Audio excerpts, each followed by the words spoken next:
All right. All glories to Mother Ratasha. All glories to the religion of love. All glories to our assembled devotees. All glories to our Supreme Lord. O Lord God, please help us about these teachings, be an example of love in the world. Jai. Okay, today we are actually going to finish our coverage of the entire Religion of Love book. And these are the last pages of the book, The Mission. And as day slipped into night, the last to speak spoke, and speaking spoke for all. As you have asked of us, he said to the Master, to give this message to anyone we love, and to love everyone. And we who have given our lives, body, might, mind, and heart, to God, did go out into the world, not in perfection, but in humanity.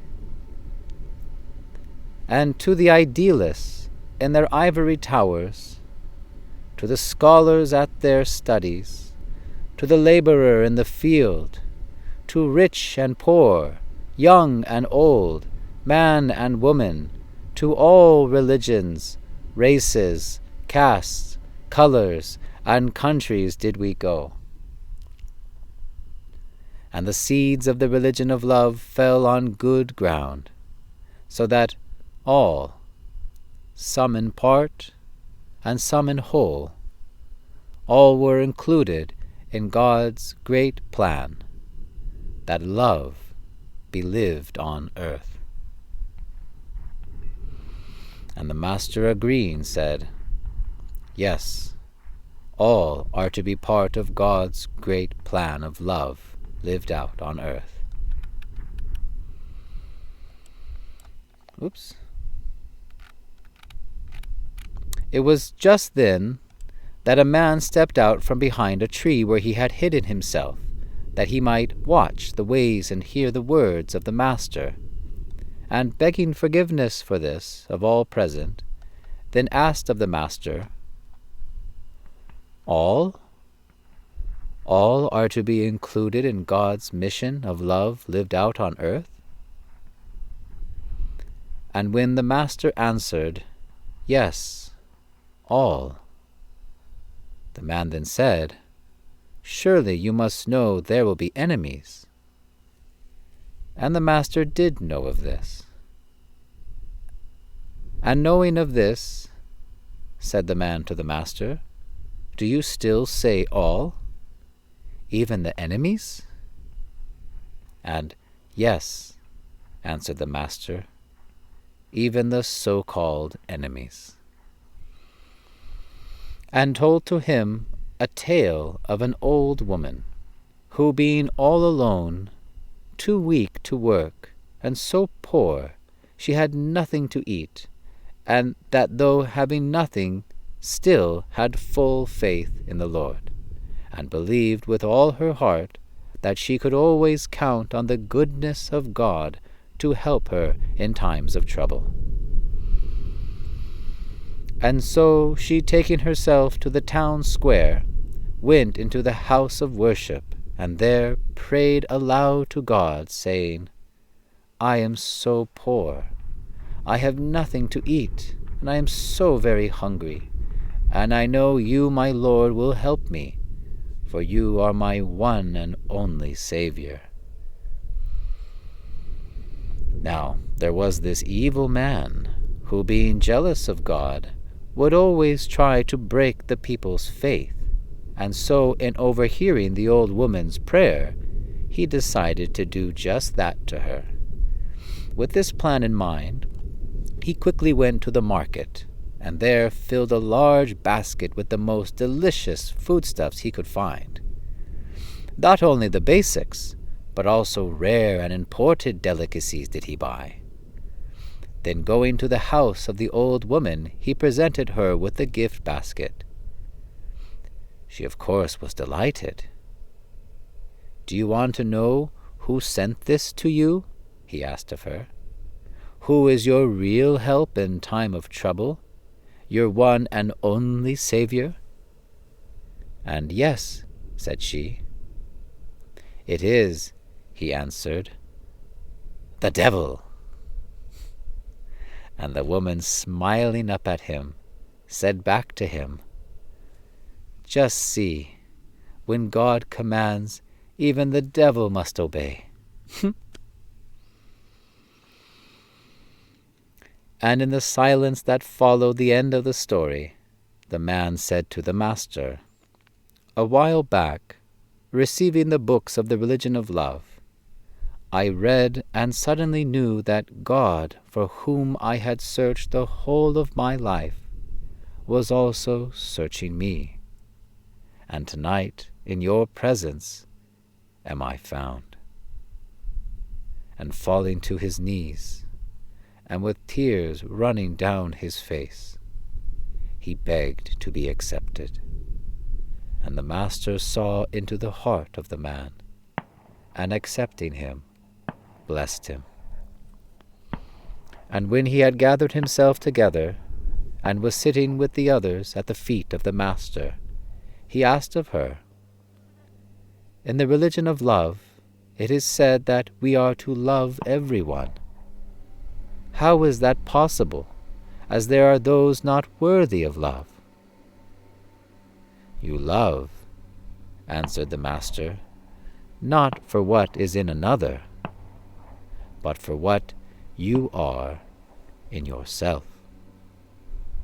For it is in this, the sacred state of love, that you come again to God, and in loving God, love all. As eternity cannot be fit into time, so can I, Raja Khan, not fit all the teachings of the religion of love into this one book. So I, Raja Khan, must end here, at the beginning. Jai. All right, let's hear a little commentary.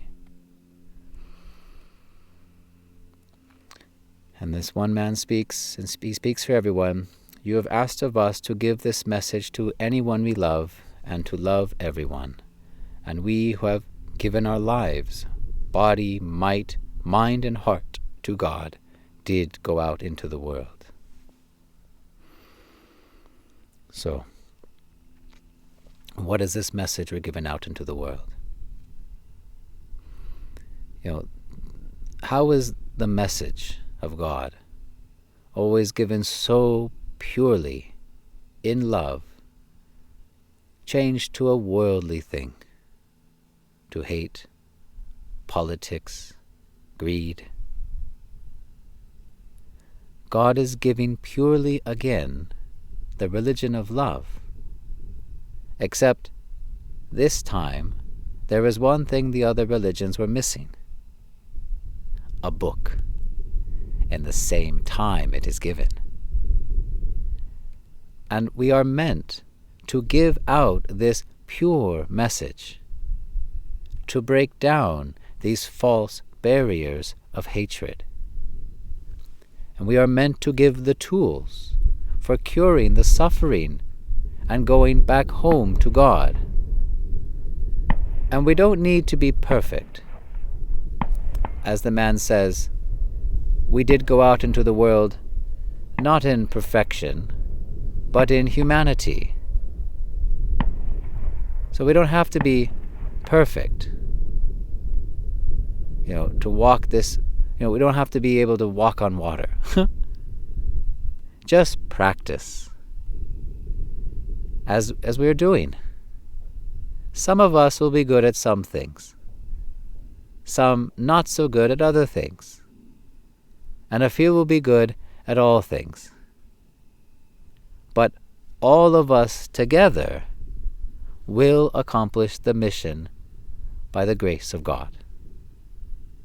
And Mother Atasha said she has full faith in all of us and this mission. This mission of giving the pure, uncorrupt truth of God, which is love. It is of love, and it will bring us again to our sacred, ecstatic state of love when lived out.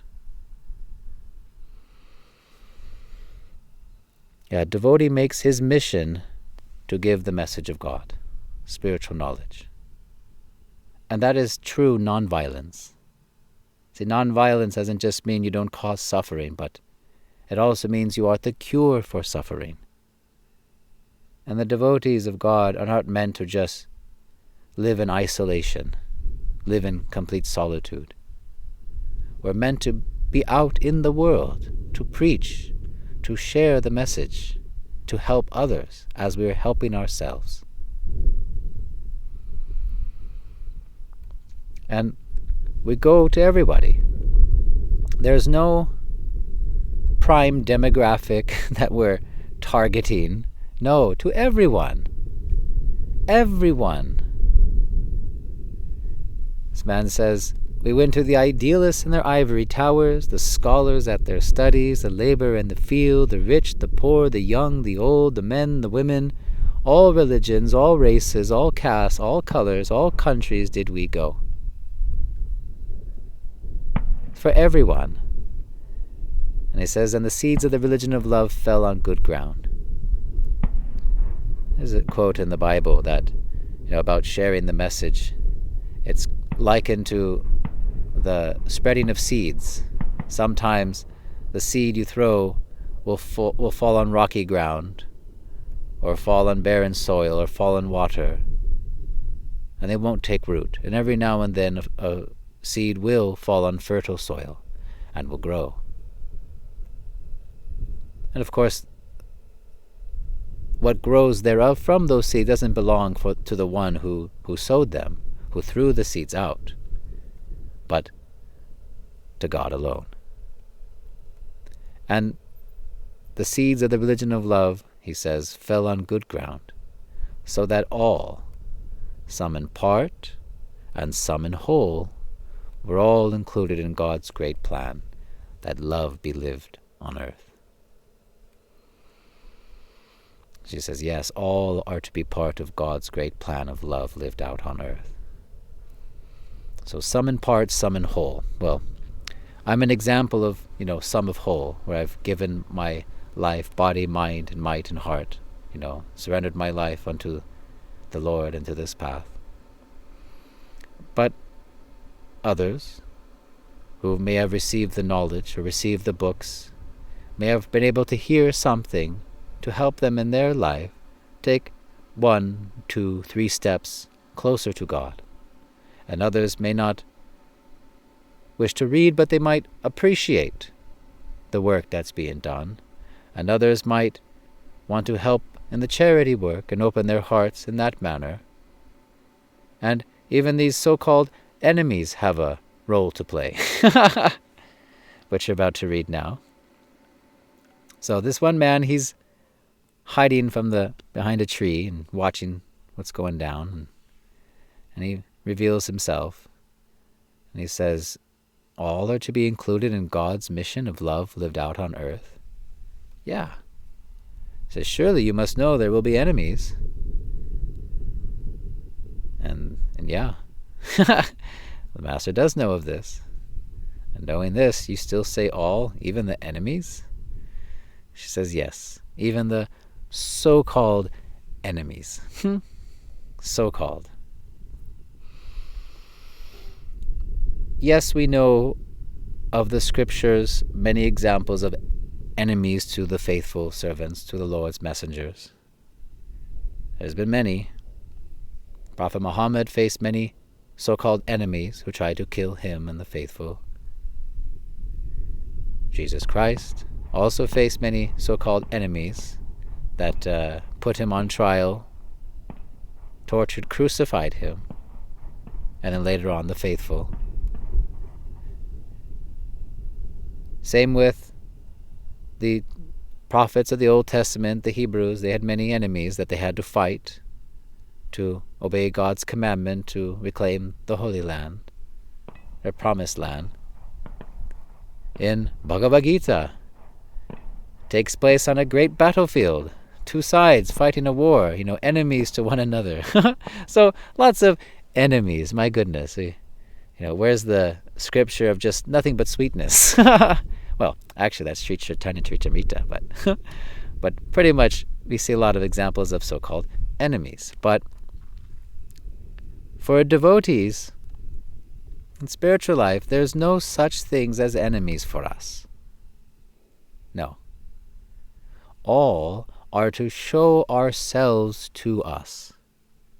But because we cannot know ourselves by ourselves.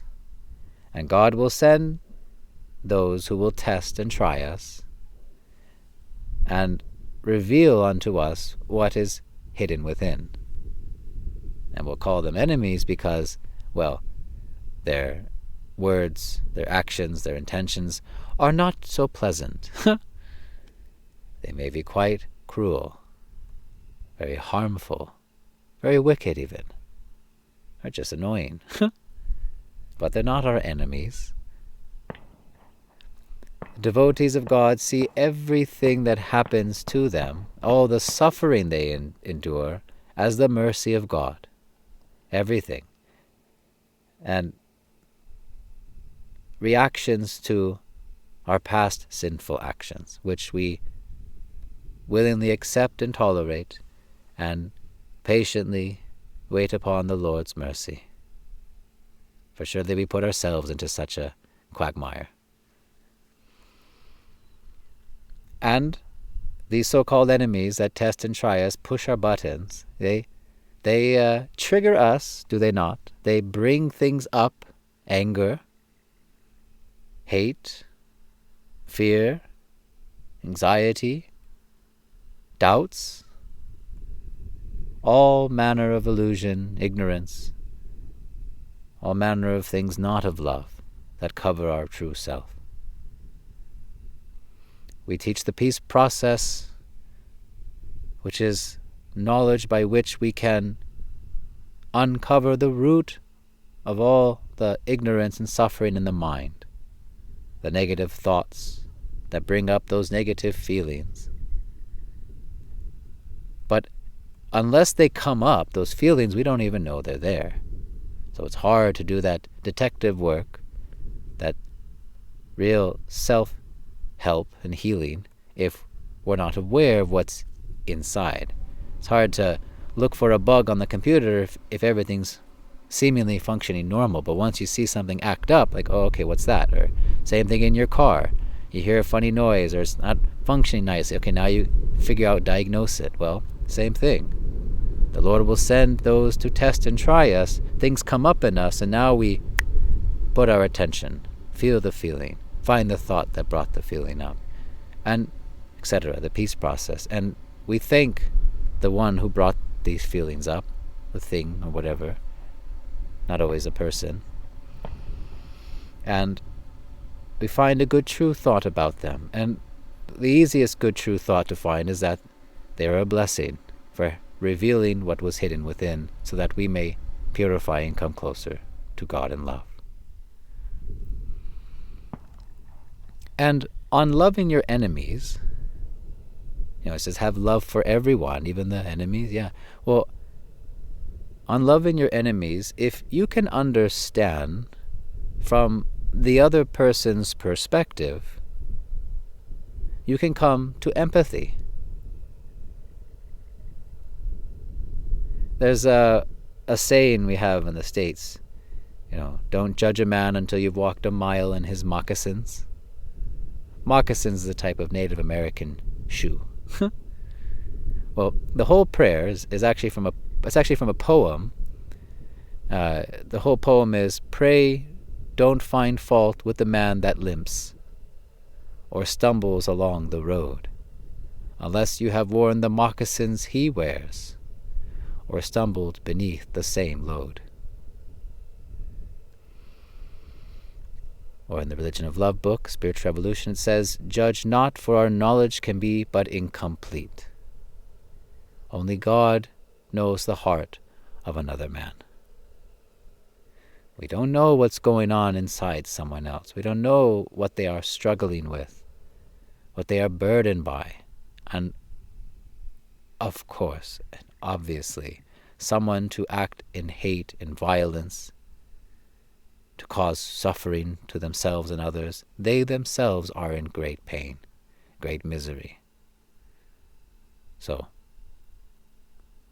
it's easy to not react in anger or be disdainful to others if you can understand where they're coming from and come to empathy. And in the scriptures, those enemies, that cause great harm to the Lord's servants, they are playing their part in these past times, which reveal great teachings.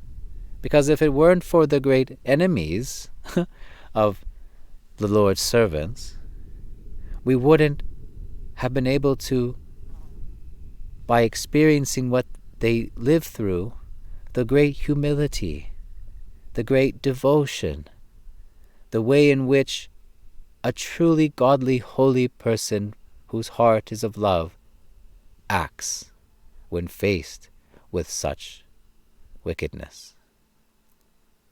Jesus prayed unto those who persecuted him, prayed the Lord forgive them, for they knew not what they were doing.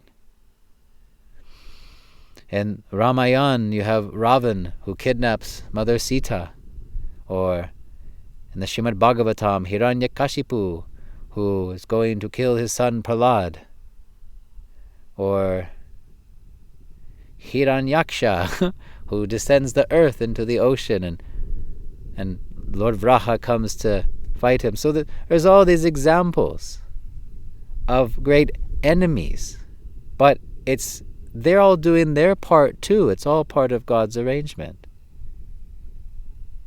because they're helping set the stage for a great lesson to be taught for all humanity. And one way or another, God is incorporating them into his great plan, into his mission. They may not be aware of it themselves, but as it says here in the religion of love, all are to be part of God's great plan of love lived out on earth. This is God's mission. This has always been God's mission. Bring everyone to love. It always has been.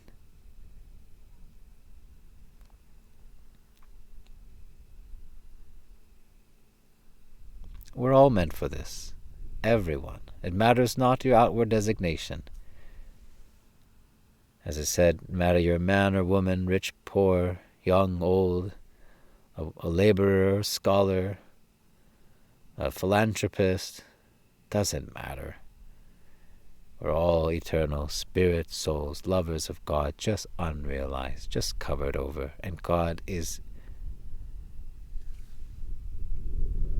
trying again and again. God is not say try. God is helping us again and again, reminding us what we've forgotten. His great mission, of which we are all meant to be a part of. And when you hear this knowledge, when you come to love yourself, when you purify your heart and mind through practicing these teachings, devotional service, hearing, chanting, remembering, serving the servants of the Lord, naturally your heart gets awakened to more and more love, especially in the association of loving devotees. And in such a experience of love, you don't want others to suffer, you want to help.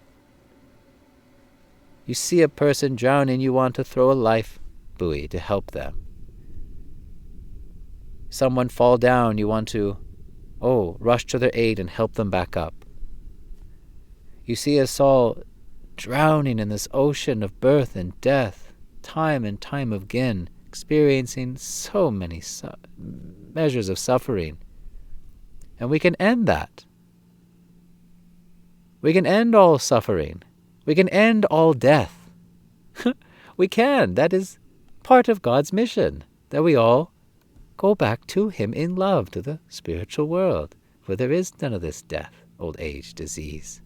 There is no miseries caused by others, by nature, by our own minds and bodies. No, everything is such Chit Ananda, eternal, full of knowledge and bliss, in the loving service of God and his reciprocation of that love with all his devotees. Oh, that's what we're all meant to get to.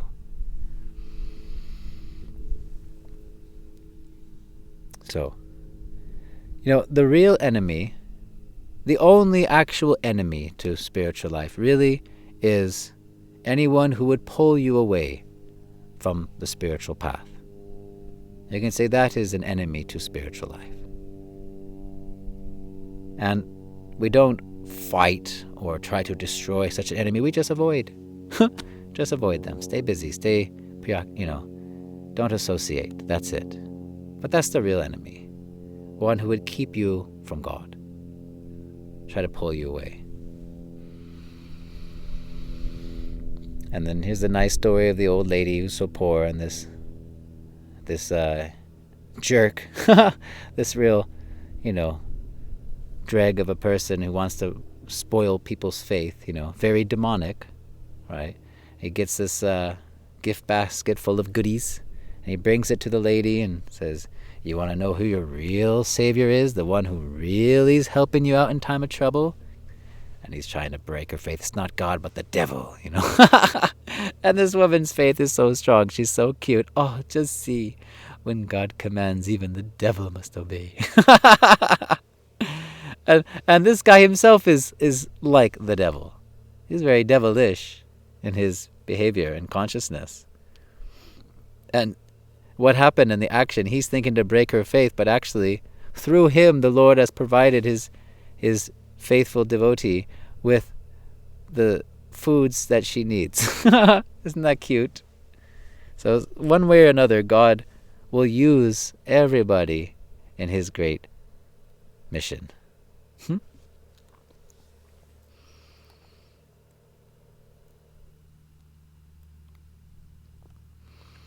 And this guy says, "A while back, receiving the books of the religion of love, I read and suddenly knew that God, for whom I had searched the whole of my life, was also searching me." I'll never forget, and I've said this before, I'll say it again. My first time in the I camps in Bangladesh, and first time really associating with, a big group of devotees and serving together, Mother Atasha said to me, "Whenever you take one step to God, he runs 1,000 steps to you." And, if that does not touch your heart, you take one step towards God to be again with God. And what the Lord will do to move heaven and earth to bring you to him, if you just desire him. So much love. And this man is overwhelmed with such love. And he says, "In your presence am I found," and he falls to his knees. Tears of love and humility running down his face, and he begs to be accepted, to be taken as one of Mother Atasha's disciples, one of her servants. And she does look into his heart, sees his sincerity, accepts and blesses him. I can relate. How comforting, how joyous to be accepted into the service of a pure lover of God. Remember, to be in the service of one such as this is not a lowly position. It is a glorious one. There's no greater love than to be of loving service and to serve one most glorious, the most confidential servants of the Lord, his spiritual masters, his pure devotees. What wonderful service, what a wonderful life, and so purifying that action is. That's what really brings us to love of God, to the loving service of his servants. And lastly, it says, this man asks, in the religion of love, it said we are meant to love everyone. How is it possible, as there are those who are not worthy of love, right? Worldly idea of love is you love someone so long as they please you, or as long as they do what you want, right? But if they don't, you don't really like them so much, or they don't really do anything for you, well, we don't reserve much quote-unquote love and affection for them, right? And some people are so despicable, we say, oh, I don't want anything to do with them. Don't want to even fart in their general direction. It says, how is it possible? And there's those who are not worthy of love. And she says, you love not for what is in another. You love for what is inside of you, what you are in yourself. And there's an asterisk, self. It means the soul, the real self. You do it for you. You love for you, not for them. You be love. For it is in this, the sacred state of love, that you come again to God. And in loving God, you love all creatures, all created, everyone and yourself. To love God is to love all. And then this closing words, as eternity cannot be fit into time, so you cannot fit all the teachings of religion of love into this one book. No, you can't. And so Raja Khan must end here at the beginning. And I thought it was the Lord's arrangement. It's kind of interesting, is that we've been doing this for 82 classes, 82 weekends in a row, without interruption. And what kick-started all of this, even this Discord server, this online center, was one video I made and uploaded to YouTube back in April 24. A thing called My First Time Sharing. And I did not plan for this. It's just how just the arrangement happened. That video was filmed here in the same desert where I am sitting now. Actually, just a matter of yards from where I am right now, where this all kind of began. And here we are finishing the book. The last class covering all the pages together. And I'm in the same spot, ending here at the beginning. Wow. God is so cheeky. I did not plan on this. It just kind of happened. But I see the signs. And I see how God is working. And all glories. He's looking out for us. All of us. So I'm going way over here. So let me pause this.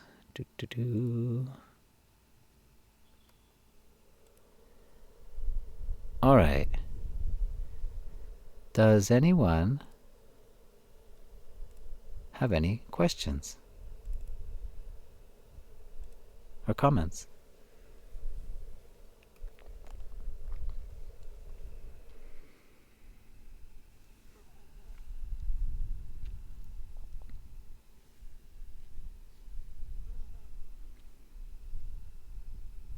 And I should add that all of these classes that we've had so regularly, even the initiation of it, is all thanks to our brother Meet. Because if it wasn't for him and his dedicated attendance and interest to hear, none of this would have come about. So my respectful obeisances unto you, brother Meet. Thank you for your... Thank you for holding the classes. You're doing all the hard work. No, this is... I had a more of a comment. Yeah. Yeah? So I saw something. It was kind of like a saying. Someone was saying, a guy might say he loves fish, but in reality, he's going out, getting his fishing rod, finding a fish, capturing it, killing it, and eating it. And then he says he loves fish, but in reality, he did not love the fish. He loved himself and his enjoyment of the fish's taste for his own personal benefit, not for any fish in general. And so they kind of thinking about it, it's like people really, when they say they love something for themselves and not for the benefit of the thing that they actually care about. And this class kind of reminded me of that, where people say they have a fake love, per se. That's true. You remember the story of the Hilsha fish that's in the Religion of Love book, right? Yeah, And it says, and the fish is like, oh, the king loves me. The king loves the Hilsha fish. And then finally, the king says, oh, I love Hilsha fish. Fried. Yeah. So this is how we are fried by the word love because of our misconception, misunderstanding, complete obliviousness to what love really is. And you're absolutely right. We don't so-called love for the benefit of another, but for what we get out of that person or that thing. We, it says in the Religion of Love book as well that I am your friend as long as you please me. When you no longer please me, the friendship is finished. Or you'll be my wife so long as you do what I want. You no longer do what I want, the marriage is finished. There's divorce. So what we call love today is more or less like a business arrangement, just a bargain at best, where we're just trying to squeeze some pleasure for ourselves out of another, or a thing, or a place. What can I get for me? What can I get for my senses to be gratified, to enjoy? And we no longer get what we want. Things are just discarded. People are cast aside. That's not love. That's lust. And lust doesn't just mean sex desire. Lust means any hankering for material sense gratification. And it's very selfish, is what it is. We're all guilty of being quite selfish, even we don't realize it. But we are. We're always thinking, me, me, me, me, me. What can I get for me? How can I enjoy let me look out for, numero uno, moi, That's what is the de facto norm of the material conditioning. In fact, that is the spell of the illusory energy, trying to serve ourselves, trying to seek pleasure of this bodily senses under the false conception we are the body, and making that the supreme goal of life, serving ourselves, when our natural constitutional position is the eternal servant of God. That's our natural position. We are servants of God. And devotees, they do not act for their own pleasure, but they act for the Lord's pleasure. They do not seek to please their own senses, but to please the Lord's senses. And everything done is done in devotion to please to please the Lord, to satisfy God. How will my actions be pleasing to God? What is most pleasing to God in this situation that I can do? This is the thoughts of the devotee. This is the difference between being a deva or an asura. And yes, the Bhagavad Gita pretty much lumps humanity into two categories: deva and asura. The devotee and the demon, or we'll say non-devotee to be more PC, I guess. But yes, Mother Natasha says, if you're not in the transcendental loving service for God, and you're acting on material, illusory consciousness to seek material ends and means, which ultimately everything acted on in the material plane is subject to karmic reaction, binds us to this world, and causes suffering to ourselves and others. So, if you're not serving the Lord in love, everything you're doing is just another source of suffering. And that is why you're lumped into the category of the demonic, because you're serving yourself, causing suffering to yourself and others on the material plane when you're not even the material body at all. You're not even this body. But, we're so forgetful of it. And real love for another person is wanting them to be free from suffering, ultimately. wanting for another to be again with God in love. That is real love. The person who desires for you your ultimate welfare, for you to be again with God now and forever, free from suffering, free from the cycle of birth and death, experiencing your natural state of eternality, knowledge, and bliss. That person is your true friend, your true well-wisher. That is the person who actually loves you. We think, oh, but my parents love me, my wife, my husband loves me, my kids love me, my friends love me, my relatives love me. We think, oh, we all love me. But unless they want that for you, unless they want God for you, and to help you get home to God and fulfill the purpose of life, spiritual realization, then that's not actual love. If it's on the material plane, if it's, just wanting to feed you, clothe you, materially speaking, or want you to make money or follow in your footsteps in your family business, or, do this for me, do that for me, I do this for you, I do that for you, some type of exchange, that's the bargain.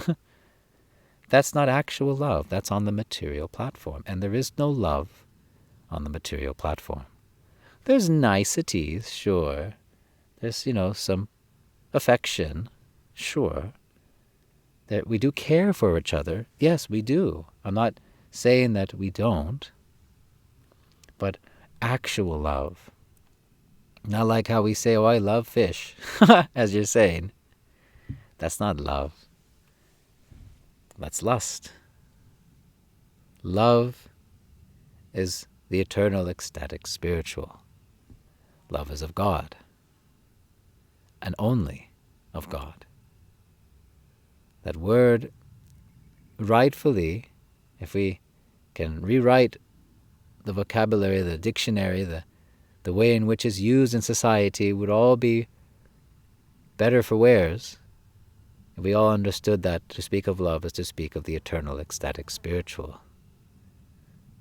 And be more honest with what our real intentions are. Oh, but I love you. But no, I just want to get in your pants. No. Oh, I love you.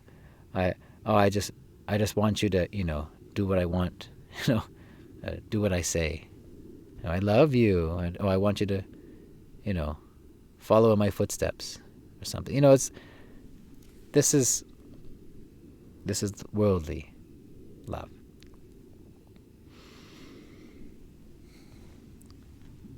The great well-wishers of all society, all humanity, all species, the entire earth, is the surrendered devotee of God. They are the great lovers for all people, and they are doing the supreme welfare work. We talk about charity, humanitarian stuff, social work, trying to feed the poor and, help the needy and heal the sick and things like that.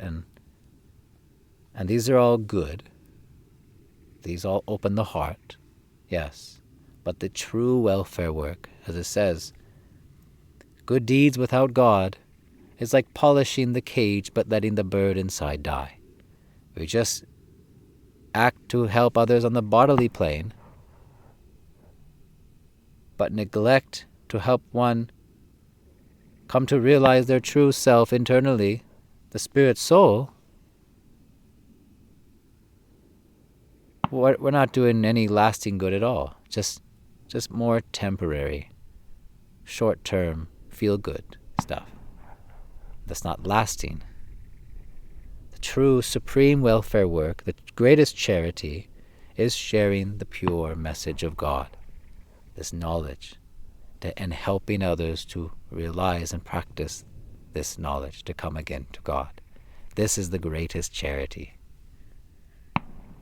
And the greatest well-wishers of all society are those devotees who take on all manner of hardships and difficulties, even facing death, to share this message with others, to give the seeds everywhere to all. So that's why we always say all glories to the assembled devotees. All glories to all the devotees of God. The real ones. Ah, my obeisances again and again. I am your servant in any way in which I can serve these great servants of God. And my life will be a success. So,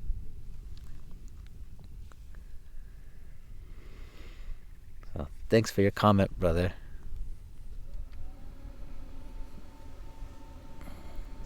And thank you for your commentary. Huh. That's good. Yeah. This is, you thank me for class and you thank me for doing this work, but it's the opposite, actually. This is a real blessing. Because it's engaging me in service that I know is pleasing to my master and therefore pleasing to God.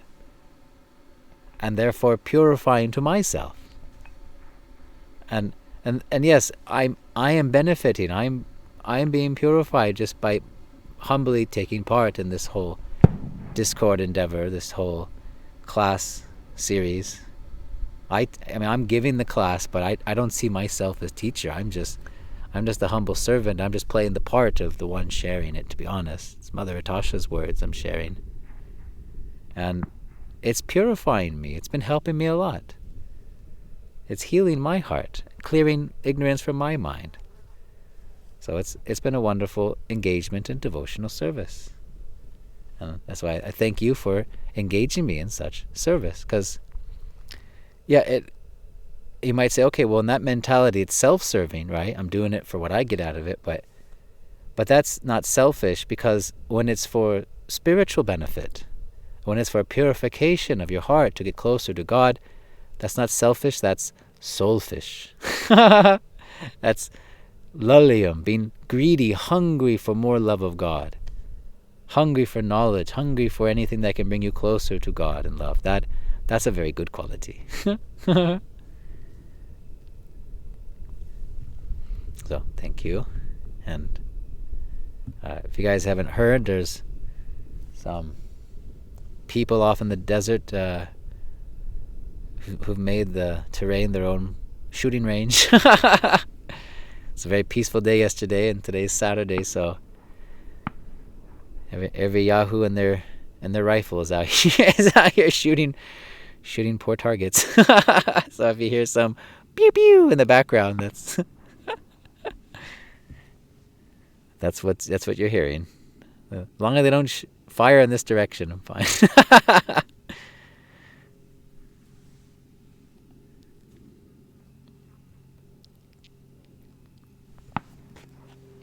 And you're good. Oh, yeah, I see you unmuted. Hey, Yeti. Yeah, you wouldn't hear that in Australia, like that. In America, it's a gun culture. So, but Jesus did feed fish and bread to the multitude as well. So He did. Mother Atasha also did so much charity, serving the poorest of the poor. Yes. So the teaching is that you don't just do material help. Now, if people are starving, people are in need, you want to help everyone. But that's not only help you give. Jesus also was giving knowledge. Help the body, which is temporary, and the soul, which is eternal. Both are important. And you can't preach to hungry bellies. People are dying. They don't want to hear philosophy. So it doesn't mean you don't help someone in need, materially speaking. No, but if that's all you got, just temporary help, and not help for the real self, the real me, help me out to prevent me from ever falling into this suffering situation ever again. Ooh, that's the real help. And a little comment on that. Mother Atasha, she called a bit sus to the whole teaching of Jesus giving out bread and fish to the multitude. Mother Atasha, she was like, not sure about that. The bread, 100%. But the fish, she wasn't sure about. multiplying tons of bread for everybody. Yeah, that makes sense. Everybody can just rip off a piece and eat it. But can you imagine multiplying a bunch of fish in a field?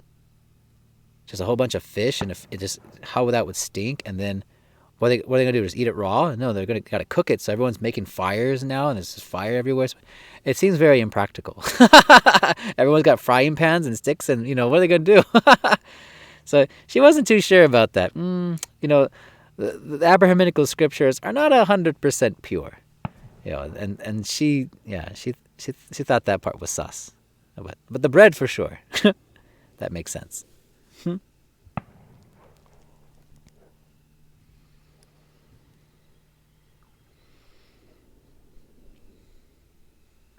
All right, we got about 9-10 minutes left. Anybody last comment or question, or y'all good? I'll wrap up.